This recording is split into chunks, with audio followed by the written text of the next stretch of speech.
So yesterday, Tuesday, Ed Orgeron was running shirtless on the beach in Destin, so he was not on Off the Bench, but he was back today for his weekly spot on Off the Bench. And a week ago, they went position by position on the offensive line. Today, they flipped it, and Ed Orgeron went down the defensive line. I'll get to that in one quick second. First, though, Ed Orgeron did discuss the plan for June. Now, remember, the decision's previously been announced June the 8th, voluntary workouts.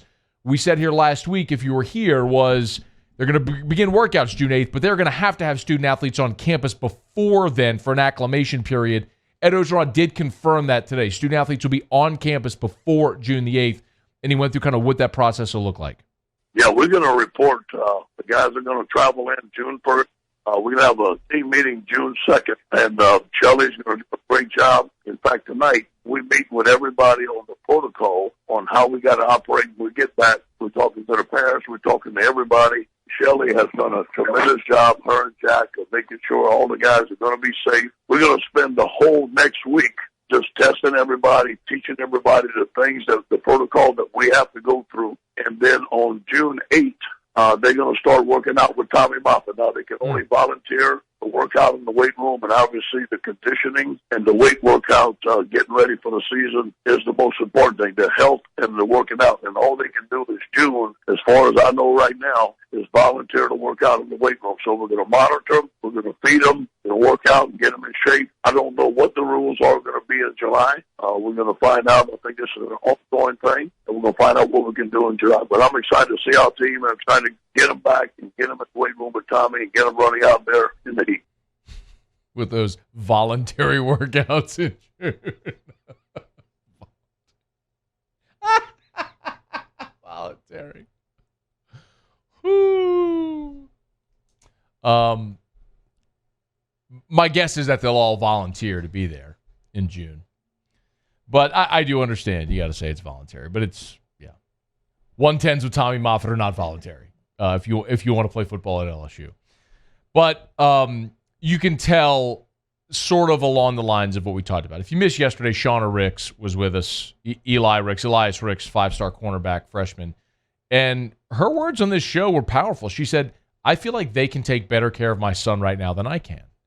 And it wasn't that she's not competent. It's that they have the resources and the protocols and the systems in place to make sure all of these student athletes are taken care of.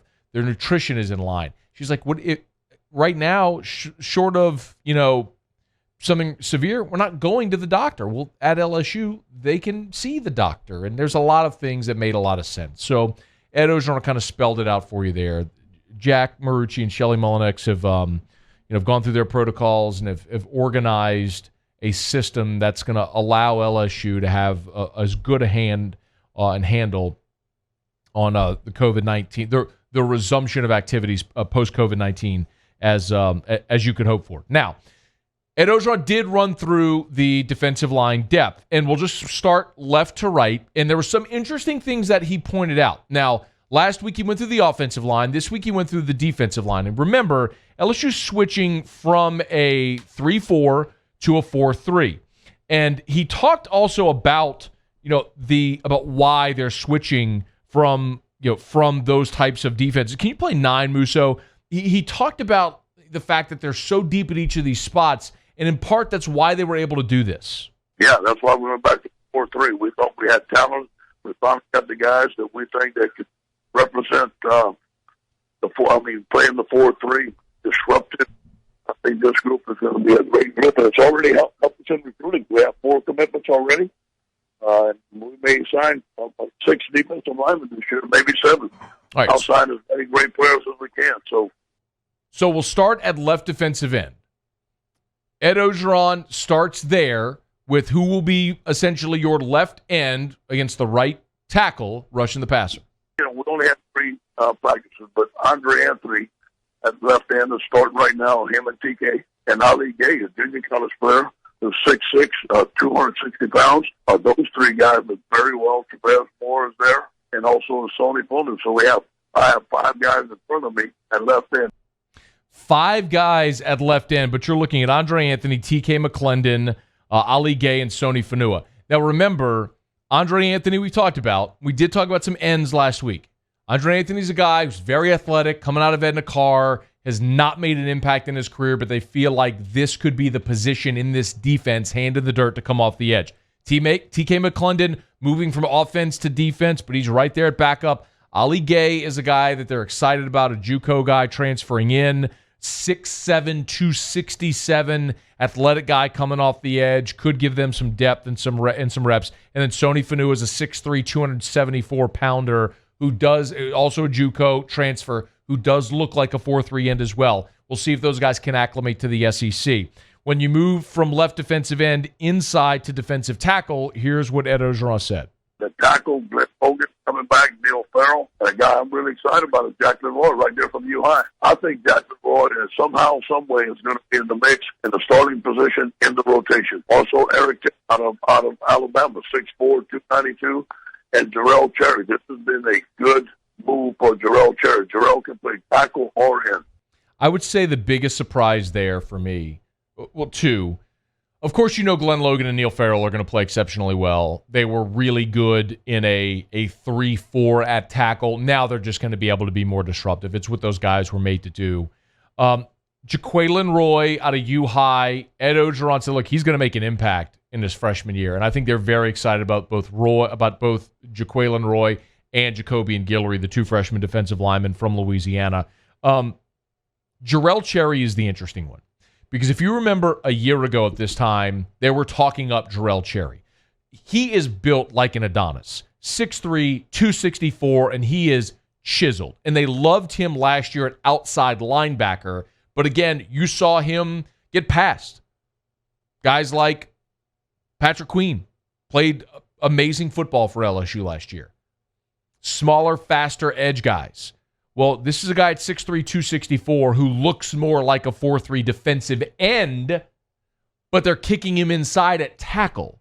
That's going to be interesting to me because you don't typically see 264 pounds defensive tackles in a 4-3. You typically see guys that look like Glenn Logan, pushing 300 pounds. You see guys that look like Kyle Williams. You don't typically see guys that look like Jerel Cherry, who are 264. So can he play inside against offensive linemen that are going to have 40, 50, 60 pounds on him? That remains to be seen. Now, Ed Orgeron also, as he moved through the line, talked about nose tackle, which was interesting because technically in a 4-3, you don't have a true nose, but they're sticking with that. At nose tackle, I think we have one of the best tandem in the country. Yeah. That's Tyler Shelvin. Had a great year last year. We got Apuaika, and then Jacobian Guillory. I mean, one of the best nose tackles in the country coming back. Nelson Fink is backing him up. You got 4 deep there, and it will be interesting to see if those guys play a shade instead of head-up, zero-technique nose, how impactful they can be. Because as LSU that's my big question. As LSU transitioned from 4-3 to 3-4, they had to recruit nose tackles, 350, 60-pound guys, and they did that with Tyler Shelvin and with Apuaika and with Nelson Jenkins and now with Jacobian Guillory. Well, now you're moving to a 4-3, and those guys are a little bit of fish out of water. Can they play a 4-3? I would assume so, but we're going to have to be able to see it. And then at right defensive end, here was Coach O. At right end, we got Justin Thomas coming back. We got B.J. Ujulari, Philip Webb, Desmond Little. So we got a great group right there. There's probably a name there that caught you as it did me, and that was Philip Webb.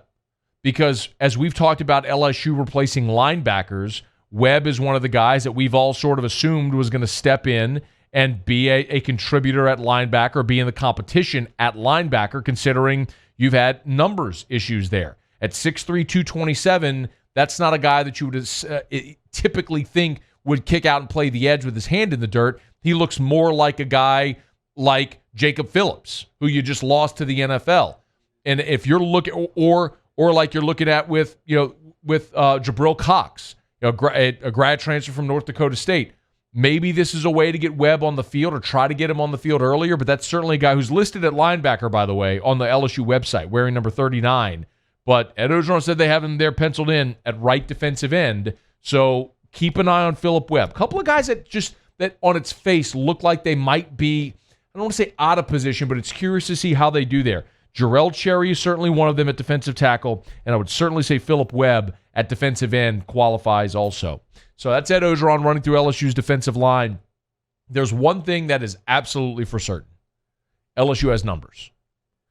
They don't have a ton of production. I mean, obviously, Glenn Logan and Neil Farrell have played a bunch. And when you look at Tyler Shelvin and Apuaika, those guys gave you great snaps last year.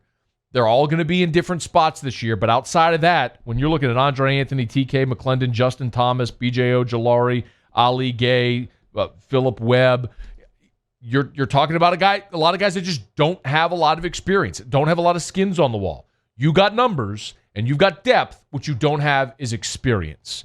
And that's what we're going to have to see if that develops this year. And that is going to be a big task for Ed Orgeron, for Bill Johnson to get this defensive line rounding into form and make sure they're all playing at their peak ability. Because if you're going to play a 4-3, man, you've got to have fast, physical, aggressive, attacking defensive linemen that make plays at the point of attack. I mean, when you think about LSU's greatest defenses, like when you go back and you think about Chad Lavallee and with guys like Marquise Hill and Marcus Spears at defensive end, or Mingo and Montgomery, guys like Drake Nevis in the middle, those fast, disruptive, athletic defensive linemen that could get upfield and make plays. That's what they're looking to do with these guys, and some of them are just going to have to prove that they can go do it.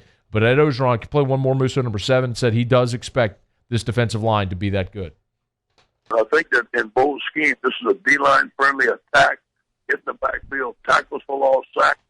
You'll see these guys be very disruptive and be deep enough to play a big rotation. Disruptive and deep. Now they got to produce.